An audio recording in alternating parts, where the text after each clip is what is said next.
हिमाचल का रुख करेंगे, जहां मुख्यमंत्री योगी आदित्यनाथ का आज हिमाचल दौरा है और वो यहां पे सभा को संबोधित कर रहे हैं। वो भी साथ में लेके आना है। कांग्रेस का मतलब माफिया को, कांग्रेस का मतलब भ्रष्टाचार को, कांग्रेस का मतलब करप्शन को, ये साथ में लेके चोली दामन का संबंध है, इनमें छूट ही नहीं सकता, एक साथ लेकर के चलेंगे और कभी उससे मुक्त नहीं हो सकते,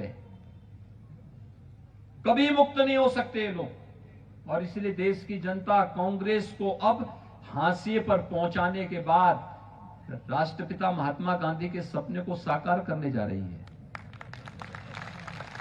कांग्रेस मुक्त भारत, और कांग्रेस मुक्त भारत को आपने सिद्ध किया है, इसको आगे बढ़ाने की आवश्यकता है। और भाइयों बहनों, मैं आप सबका आह्वान करूंगा, 12 नवंबर को चुनाव है, श्री दिलीप ठाकुर को भारी बहुमत से विजयी बना के भेजेंगे ना, भेजेंगे। जहां तक मेरी आवाज जा रही है, दोनों हाथ उठा करके बोलेंगे, जता करके भेजेंगे। भाइयों बहनों, श्री दिलीप ठाकुर जिलाध्यक्ष भी हैं, अन्य सीटों पे भी प्रबंधन के लिए उनको मार्गदर्शन देना पड़ता होगा। हो सकता है घर घर न जा पाए चुनाव के दौरान। आप में से हर भाई बहन को उनका प्रतिनिधि बनकर के घर घर जाना होगा, हर मतदाता को मतदान करने के लिए प्रेरित करना होगा। कर पाएंगे? करेंगे? 12 नवंबर को जब चुनाव होगा तो सर्वत्र कमल ही कमल खिलता हुआ दिखाई देगा ना, सभी ओर। हम विश्वास करके चलें, मैं मान करके चलूं कि 12 नवंबर के बाद जब 8 दिसंबर को मतगणना होगी तो हिमाचल प्रदेश में फिर से कमल पर, यहां पर कमल ही कमल नजर आता दिखाई देगा। विश्वास के साथ कह सकते हैं ना? तो फिर मेरे साथ आप बोलेंगे, भारत माता की, भारत माता की, भारत माता की जय श्री राम, जय जय श्री राम।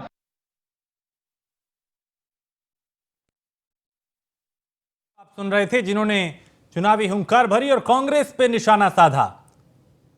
एक के बाद एक कई कटाक्ष और कई वार कांग्रेस पे किए और मुख्यमंत्री को सुनने के लिए दूर दराज से लोग यहां पे पहुंचे। उन्होंने भारतीय जनता पार्टी के पक्ष में मतदान करने की अपील की।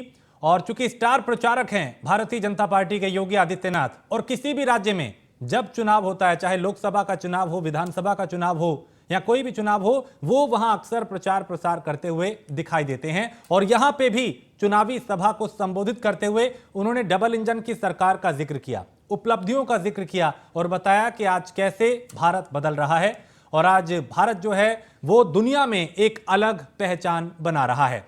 तो हर तबके के लिए काम किया जा रहा है, ये मुख्यमंत्री ने कहा। कांग्रेस ने किसानों के हित में काम नहीं किया, ये भी उन्होंने कहा। और आज भारत दुनिया का नेतृत्व कर रहा है। एक के बाद एक कई वार विपक्ष पे उन्होंने किए, सरकार की उपलब्धियां गिनवाई, 10 लाख लोगों को नौकरी देंगे, ये वायदा मुख्यमंत्री योगी आदित्यनाथ हिमाचल में करते नजर आए।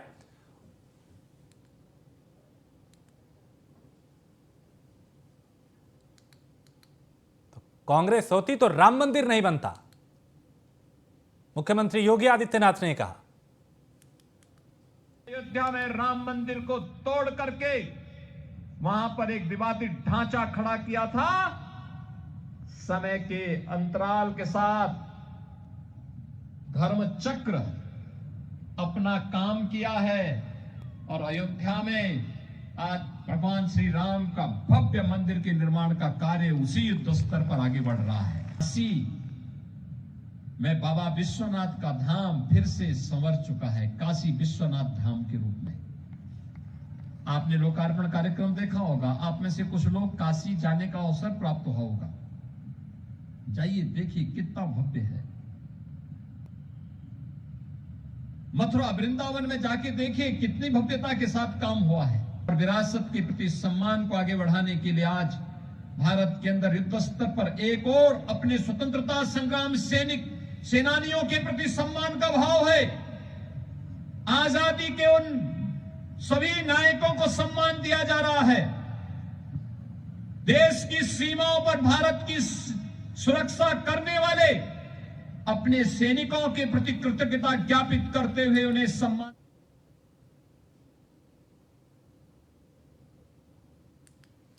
तो मुख्यमंत्री योगी आदित्यनाथ आज हिमाचल प्रदेश के दौरे पे हैं और यहां पे एक के बाद एक उनकी कई चुनावी सभाएं जिन्हें वो संबोधित करते हुए नजर आए। यहां विपक्ष पे वार किया, सरकार की उपलब्धियां गिनवाई और एक बार फिर भारतीय जनता पार्टी की सरकार बनाने का आह्वान जनता से किया गया। कैसे प्रधानमंत्री नरेंद्र मोदी के नेतृत्व में देश आगे बढ़ रहा है और कैसे डबल इंजन की सरकार मिलकर काम करती है, इसके कई उदाहरण उन्होंने दिए और कहा कि अगर कांग्रेस होती तो राम मंदिर नहीं बनता। कांग्रेस यानी करप्शन, तो कांग्रेस उनके निशाने पे रही और सरकार की उपलब्धियां वो लगातार गिनवाते रहे। आगे बढ़ते हैं। गोंडा में कोतवाली देहात के खिरोरा मोहन में जमीनी विवाद को लेकर रात में बमबाजी हुई और 8 राउंड बमबाजी से इलाके में दहशत हो गई। बता दें कि यह घटना में 2 लोग घायल भी हुए हैं। मौके पर पहुंची पुलिस ने घायलों को अस्पताल में भर्ती कराया। फिलहाल पुलिस मामले की जांच करते हुए कार्रवाई कर रही है और 10 लोगों को गिरफ्तार अब तक किया जा चुका है। पर जो है रामकिशन और उनके 2 बेटे विशाल और विकास, प्रदीप तिवारी, अर्जुन मिश्रा, बाबू पांडे, रामजी आमन और कुछ ऐसे अज्ञात लोग थे जो उजाले में पहचाने नहीं जा सके अंधेरे में। सभी लोगों ने एक साथ एकाएक करके जो है बम मारना शुरू कर दिया। तो क्या कोई रंजिश थी पहले से या क्या कारण था? कोई रंजिश तो नहीं थी। हमारा उनका एक खेत का मुकदमा चल रहा था। अच्छा, पुरानी रंजिश को लेकर के सब हुआ है? नहीं, ऐसी कोई पुरानी रंजिश नहीं थी। पुरानी रंजिश नहीं थी। तो खेत का मुकदमा तो ये घटना हुई क्या मौके से वो लोग फरार हो गए थे? हाँ, मौके पर लोग फरार हुए मार कर। और कादिर अंसारी हमारे संवाददाता इस पे ज्यादा जानकारी के साथ। कादिर, यहाँ पे बमबाजी हुई, कई लोग जख्मी हुए, क्या विवाद था और क्यों नौबत ऐसी आई? पुलिस ने अब तक क्या क्या किया? देखिए, इस पूरे मामले में जमीनी प्रकरण बताया जा रहा है। पीड़ित का कहना था कि मतलब इनका पूर्व में जो है जमीन का कुछ विवाद चल रहा था। इसको लेकर के जो विपक्षी थी वो लगातार इन पर जो है दबाव बना रहे थे और कल रात्रि जो है इनके घर पे जो है हमला कर दिया गया और लगभग 8 राउंड जो है बमबारी की गई है और इसकी पूरी उसके बाद में यहाँ पे 2 लोग जो है वो घायल हुए थे और गोंडा के एसपी आकाश तोमर ने त्वरित कार्रवाई करते हुए 10 लोगों की गिरफ्तारी इस पे करवाई है। उसके बाद में मुकदमा पंजीकृत कर विधिक कार्रवाई की जा रही है। बहुत शुक्रिया कादिर जानकारी के लिए। तो घटना में 2 लोग घायल हुए थे और पुलिस अब एक्शन में दिखाई दे रही है। अब तक 10 लोगों को गिरफ्तार किया जा चुका है। अगली खबर ग्रेटर नोएडा से है, जहां किसानों पे लाठीचार्ज का मामला है और किसानों ने रसूलपुर गांव में धरना दिया शुरू कर दिया है और लाठीचार्ज के विरोध में किसानों का धरना अब तक जारी है और पुलिस ने 12 किसानों को गिरफ्तार किया है। जारचा थाना क्षेत्र के रसूलपुर में यह धरना एक बार फिर से शुरू हुआ है। तो लाठीचार्ज के विरोध में किसान धरने पर बैठे और अब तक पुलिस ने 12 किसानों को गिरफ्तार किया है, चूंकि कई जगह रास्ता रोका गया और जारचा थाना क्षेत्र के रसूलपुर में किसान धरना दे रहे हैं। किसानों पर लाठीचार्ज का यह मामला है।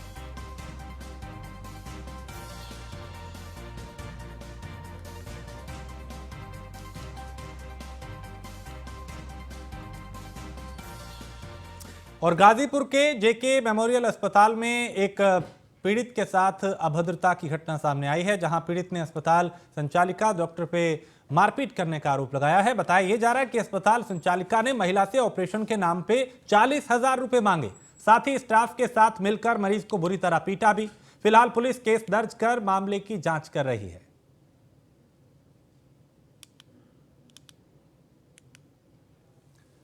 मेरठ में न्यूज 1 इंडिया की खबर का बड़ा असर हुआ है, जहां ऋषभ अग्नि के पूर्व प्रधानाचार्य समेत 3 पर केस दर्ज हुआ है और बिना पिता की बेटियों को स्कूल से निकालने का यह मामला है। पिता की मृत्यु के बाद फीस नहीं भर सकी थी मां और स्कूल के दोषी पाए जाने पर घर में घुसकर धमकी दी गई। शिकायत वापस न लेने पर जान से मारने की धमकी दी गई। न्यूज 1 इंडिया ने इस खबर को प्रमुखता से दिखाया था। सदर बाजार के उघड़नाथ मंदिर रोड पे है ये स्कूल। पिता की मृत्यु के बाद जो बच्चों की मां थी वो फीस नहीं भर पाई थी और स्कूल के दोषी पाए जाने पे घर में घुसकर धमकी दी। शिकायत वापस न लेने पे जान से मारने की धमकी दी गई। तो न्यूज़ वन इंडिया ने इस खबर को प्रमुखता से दिखाया था, जहां सदर बाजार के उघड़नाथ मंदिर रोड पे ये स्कूल है।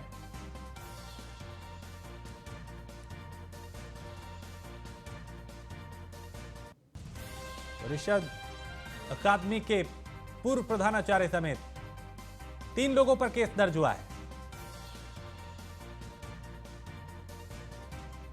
3 लड़कियों को स्कूल से निकाल दिया गया था और पिता की मृत्यु के बाद चूंकि इन बच्चों की जो माता है वो फीस नहीं भर पाई थी और इसको चलते अब स्कूल के खिलाफ एक्शन लिया जा रहा है।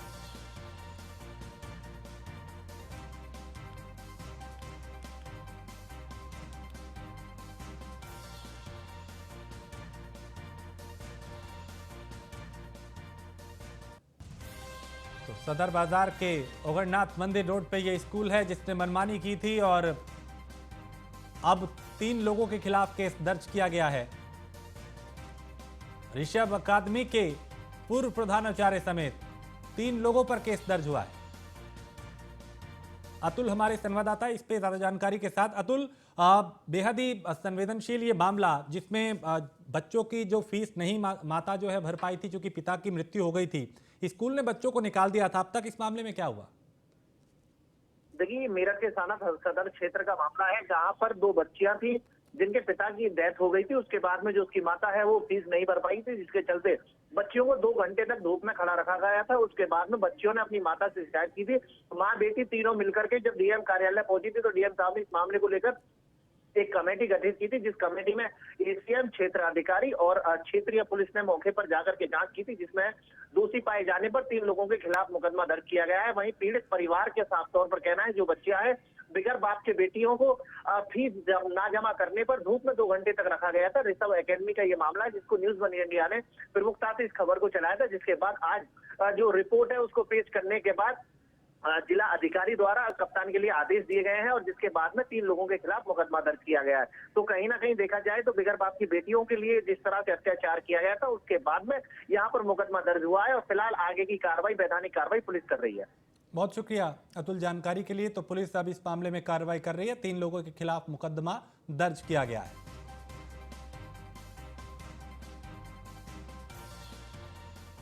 और मेरठ के ब्रह्मपुरी इलाके में बेखौफ शोहदे ने स्कूल जाते वक्त छात्रा के साथ छेड़छाड़ की। छात्रा ने जब इसका विरोध किया तो मारपीट की गई, ब्लेड से हमला उस पर कर दिया गया। घायल छात्रा ने थाने में तहरीर दी है।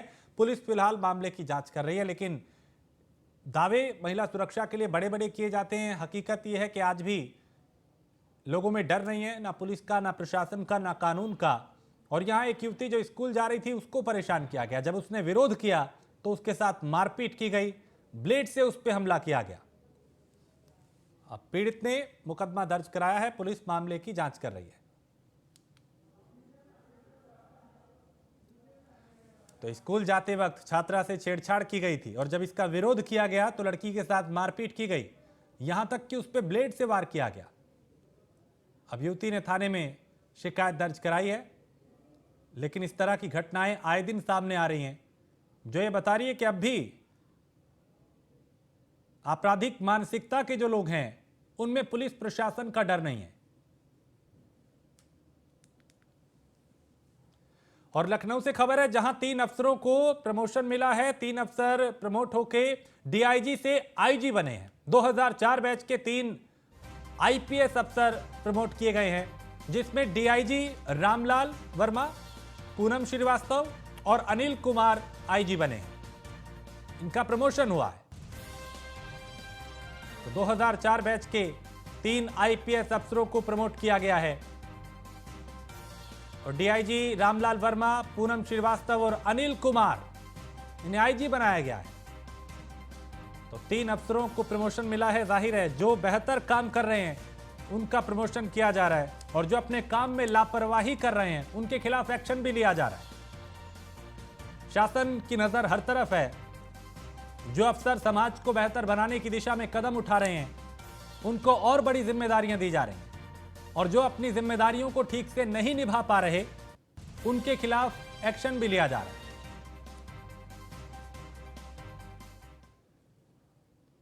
और बरेली के फतेहगंज पश्चिमी ब्लॉक राफियाबाद की गौशाला में भूख से कई गायों की मौत का मामला सामने आया है, और यहां पे बताया जा रहा है कि गौशाला के स्टोर में लोगों से दान में मिला भूसा भरा होने के बाद भी गौशाला में गोवंश की भूख से मौत हो गई। यहां पर बीते दिन एसडीएम और बीडीओ ने गौशाला का निरीक्षण कर केयरटेकर और चारा पहुंचाने वाले ठेकेदार को फटकार लगाई, जिसके बाद उन्होंने पर्याप्त चारे का इंतजाम करने के निर्देश भी दिए। मुजफ्फरनगर के आबकारी उपनिरीक्षक के सुसाइड मामले में उपनिरीक्षक के भाई की तहरीर पर केस दर्ज किया गया है। आबकारी और चीनी मिल अधिकारियों पर पुरकाजी थाने में आत्महत्या के लिए उकसाने का मामला दर्ज हुआ है। बता दें कि उपनिरीक्षक अशोक खाईखेड़ी पुल में तैनात थे और उपनिरीक्षक ने 27 अक्टूबर को सुसाइड किया था। बताया यह जा रहा है कि उपनिरीक्षक पर हीरा निकालने का दबाव था। बिजनौर के थाने में दो पक्षों के विवाद को लेकर बीजेपी नेताओं ने थाने में दबंगई दिखाई। बताया जा रहा है कि दारोगा के साथ गाली गलौज भी किया गया। वहीं थाने को आग के हवाले करने की धमकी दी गई। बता दें कि थाने के अंदर हंगामा करने का वीडियो भी वायरल हुआ है। फैजल खान हमारे संवाददाता इस पे ज्यादा जानकारी के साथ। फैजल, यहां थाने में बीजेपी नेताओं ने दबंगई दिखाई, विवाद क्या हुआ था? देखिए बिल्कुल, मैं आपको बता दूं, ये 3 दिन पुराना वीडियो बताया जा रहा है जो सोशल मीडिया में जबकि वायरल हो रहा है। अगर बात करें इन कार्यकर्ताओं की तो इसमें बीजेपी के कार्यकर्ता, साथ में जो एबीवी जो संगठन है उसके कार्यकर्ता भी दिखाई दे रहे हैं। साफ उसमें गाली देता एबीवी का कार्यकर्ता दिखाई दे रहा है। लेकिन अब वीडियो वायरल होने के बाद जो उच्च अधिकारी हैं इसमें जांच की बात कर रहे हैं, जांच करके कार्रवाई की भी बात सीधी कर रही जा रही है। बहुत शुक्रिया जानकारी के लिए। तो दारोगा के साथ बदसलूकी की गई ऐसा आरोप पर अब पुलिस मामले की जांच कर रही है, आगे कार्रवाई कर रही है। तो बीजेपी नेताओं पे आरोप है कि उन्होंने यहां पहुंच के थाने में दारोगा के साथ बदसलूकी की। और गोंडा में एक बार फिर प्रशासन पे कैसरगंज बीजेपी सांसद बृजभूषण शरण सिंह भड़कते नजर आए। यहां पे 14 कोसी परिक्रमा के लिए श्रद्धालु अयोध्या आ रहे हैं, जिसमें सुविधाओं में लापरवाही देखने के बाद प्रशासन को जमकर फटकार लगाई गई।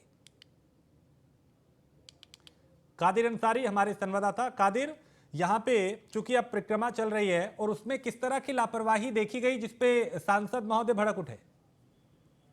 देखिए, कैसरगंज सांसद बृजभूषण शरण सिंह ने जो जिस तरीके से जो प्रशासन पर जो यहाँ पे जो रास्ता था, परिक्रमा के दौरान जो रास्ता था, तो वो लगभग 14 कोसी पैदल चलकर जो है जा रहे थे परिक्रमार्थी, और इनके रास्ते को जो है क्योंकि बहुत पहले ही रोक दिया जा रहा था, तो प्रशासन जिस तरीके से, क्योंकि लोगों को बड़ी सुविधा हो रही थी, कई किलोमीटर पहले ही बैरिकेडिंग की गई थी, तो छोटी गाड़ियों से और पैदल जाने वालों को जो कई किलोमीटर से पैदल जाना पड़ रहा था, तो इसको लेकर के सांसद कैसरगंज जो है भड़क गए और नसीहत दी है लोगों को किस तरीके से प्रशासन पर ये पूरा। चलिए, बहुत शुक्रिया कादिर जानकारी के लिए। तो यहाँ पे सांसद जो है वो पूरी तरह से गंभीर नजर आए। उन्होंने कहा कि किसी भी तरह की दिक्कत श्रद्धालुओं को नहीं होनी चाहिए।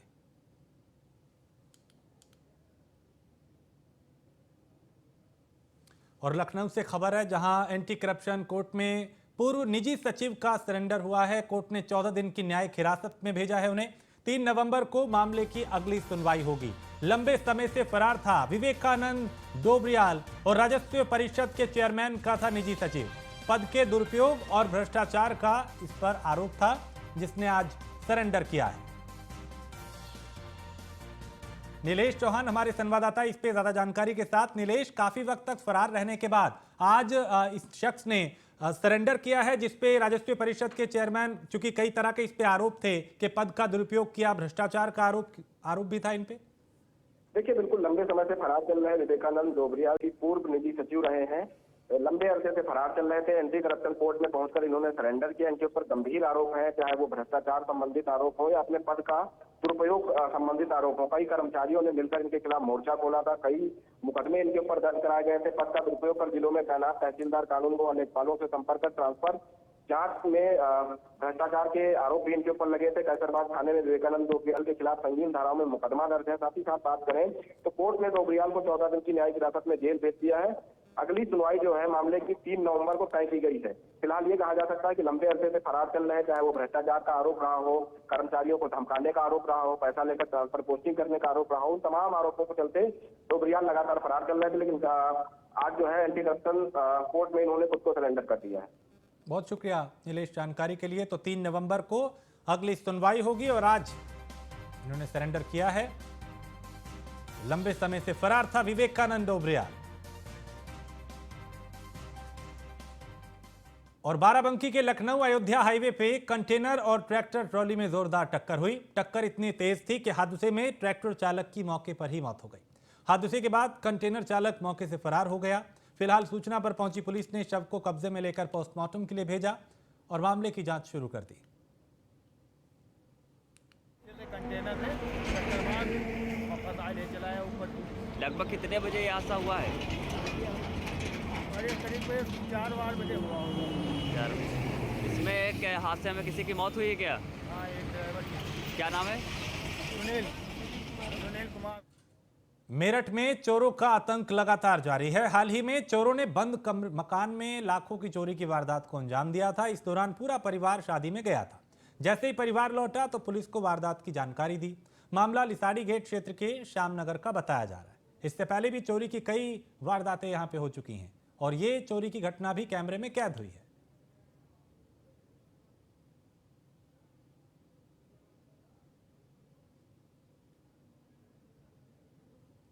तो ये तस्वीरें जिसमें चोर कैमरे में कैद हुए, घर के अंदर से सामान चुरा के ये वहां से निकले। बकायदा मोटरसाइकिल पे चोर चोरी करने के लिए आए थे। संत कबीर नगर से अगली खबर, जहां अवैध शराब की बिक्री के खिलाफ पुलिस ने कार्रवाई की है और 13 अभियुक्तों को पुलिस ने गिरफ्तार किया है। गिरफ्तार आरोपियों के खिलाफ केस दर्ज कर अवैध शराब का मुकदमा दर्ज किया गया है और एसपी के निर्देश पर यह कार्रवाई की गई है। अवैध नशे पे लगातार रोक लगाने के लिए कई कदम उठाए जा रहे हैं। तो अवैध शराब के खिलाफ एसपी के निर्देश पर अभियान चलाया जा रहा है और मेहदावल पुलिस ने अवैध शराब की बिक्री के खिलाफ यह कार्रवाई की है।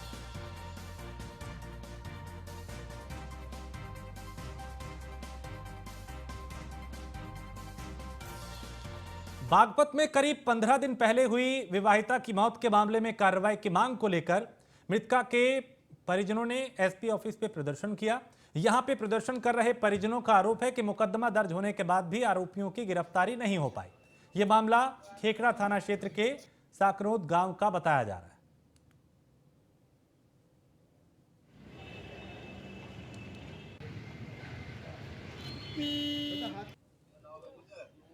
तो परिजनों ने इंसाफ की मांग की है। एसपी ऑफिस पे धरना भी दिया। आरोपियों की गिरफ्तारी को लेकर यहां प्रदर्शन किया जा रहा है। खबर चमोली से है, जहां कई साल से लापता शिक्षक अब भी सेवाएं दे रहे हैं। यहां पे बताया जा रहा है कि कई साल से लापता बेसिक शिक्षा विभाग के 7 शिक्षकों ने यहां खुद ही अपनी छुट्टियां ले लेते हैं। बता दें कि बेसिक शिक्षा विभाग के 7 शिक्षक कोई 12 साल तो कोई 8 साल से गायब है। इस बात की खबर बेसिक शिक्षा अधिकारी को नहीं है। आरोप है कि शिक्षा अधिकारी दफ्तर ही कम आते हैं और अब तक इन शिक्षकों के खिलाफ कोई विभागीय कार्रवाई नहीं हुई है। इन शिक्षकों के लंबे समय से गैरहाजिर रहने का अब जब मुद्दा सामने आया तो बेसिक शिक्षा अधिकारी ने उनकी कार्रवाई के आदेश दिए हैं। हाल ही में शहर के 43 ऐसे मामले भी सामने आए थे जिनमें शिक्षकों ने खुद ही अपनी छुट्टी मंजूर कर ली थी।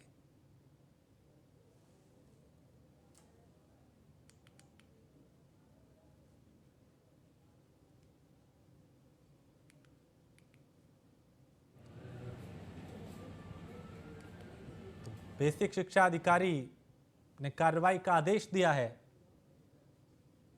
शिक्षकों की मनमानी यहां सामने आई है।